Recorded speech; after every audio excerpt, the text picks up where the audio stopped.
కర్ణాటకలో నాయకత్వ మార్పు అంశాన్ని కాంగ్రెస్ అధిష్టానం తీవ్రంగా పరిశీలిస్తోంది. తాజాగా కాంగ్రెస్ అగ్రనేత సోనియా గాంధీ రంగంలోకి దిగారు. అయితే కాంగ్రెస్ ప్రయోజనాలు దెబ్బతినకుండా నిర్ణయం తీసుకోవాలన్నది అధిష్టానం ఆలోచనగా కనిపిస్తోంది. ఇదిలా ఉంటే ముఖ్యమంత్రి సిద్ధరామయ్యకు అత్యంత సన్నిహితుడిగా పేరున్న హోంమంత్రి డాక్టర్ పరమేశ్వర్ తాజాగా యూటర్న్ తీసుకున్నారు. డీకే శివకుమార్కు అనుకూలంగా డాక్టర్ పరమేశ్వర్ మాట్లాడడం కాంగ్రెస్ వర్గాలను ఆశ్చర్యపరిచింది.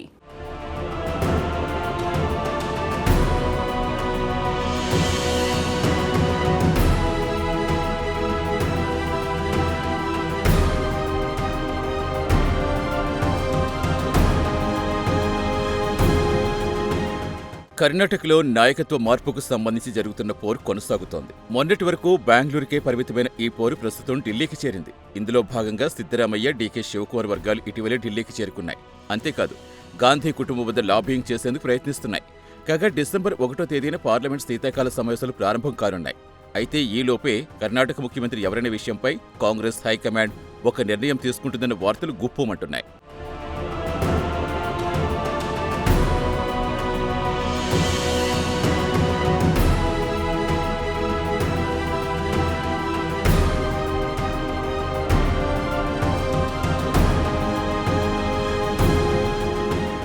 ఇదిలా ఉంటే సిద్ధరామయ్య వర్గానికి చెందిన అనేక మంది మంత్రులు తమ దారిలోకి తెచ్చుకునేందుకు అసమ్మతి వర్గం నాయకుడు డీకే శివకుమార్ వర్గం తీవ్రంగా ప్రయత్నిస్తున్నట్టు తెలుస్తోంది.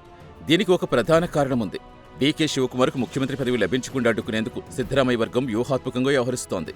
ఇందులో భాగంగా డీకేకు చెక్ పెట్టేందుకు డాక్టర్ పరమేశ్వర్ పేరు సిద్ధరామయ్య వర్గం తెరమీదకు తీసుకొచ్చింది. నాయకత్వ మార్పు తప్పనిసరి అయిన పక్షంలో ఈసారి దళితుడిని ముఖ్యమంత్రిగా నియమించాలనేది సిద్ధరామయ్య వర్గం ఇటీవల తెరమీదకు తీసుకొచ్చిన డిమాండ్. అయితే సిద్ధరామయ్య క్యాబినెట్లో దళిత సామాజిక వర్గానికి చెందిన డాక్టర్ పరమేశ్వర్ హోంమంత్రిగా ఉన్న విషయం తెలిసిందే.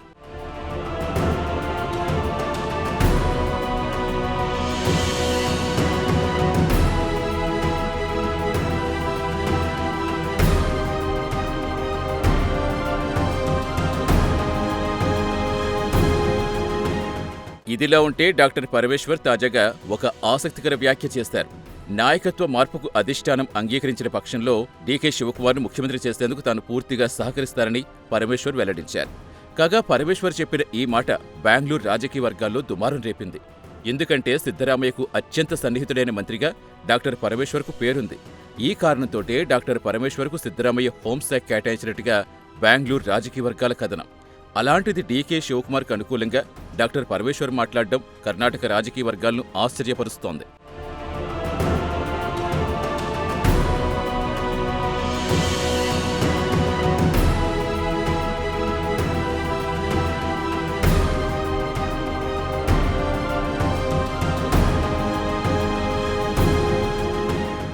ఇదిలా ఉంటే కర్ణాటక కాంగ్రెస్లో నెలకొన్న సందిగ్ధత తొలగించేందుకు అగ్రనేత సోనియా గాంధీయే రంగంలోకి దిగినట్టుగా ఢిల్లీ రాజకీయ వర్గాలు వెల్లడించాయి.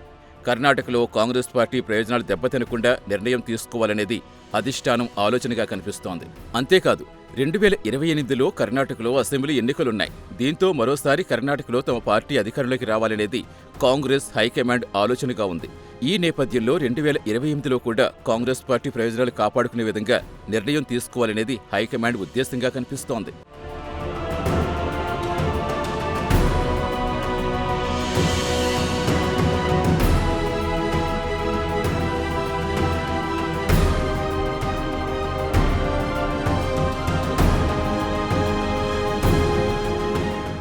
ఇదిలా ఉంటే మార్చి వరకు అంటే మరో 3 నెలల పాటు నాయకత్వ మార్పును చెయ్యరాదని సిద్ధరామయ్య వర్గం పట్టుబడుతోంది.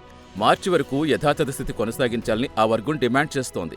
అయితే సిద్ధరామయ్య పదవీ కాలమైన 2.5 సంవత్సరాలు ముగియడంతో ఆయన్ను పదవి నుంచి దింపేయాల్సిందేనని డీకే శివకుమార్ వర్గం డిమాండ్ చేస్తోంది.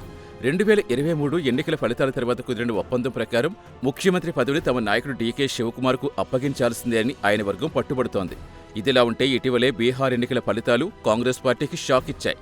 బీహార్ షాక్ నుంచి కాంగ్రెస్ హైకమాండ్ ఇప్పటికీ కోలుకోలేదు. ఈ నేపథ్యంలో కర్ణాటకలో నాయకత్వ మార్పు చేయటం రాజకీయంగా మంచిదా కాదా అని కాంగ్రెస్ అధిష్టానం తర్జన భర్జన పడుతోందట.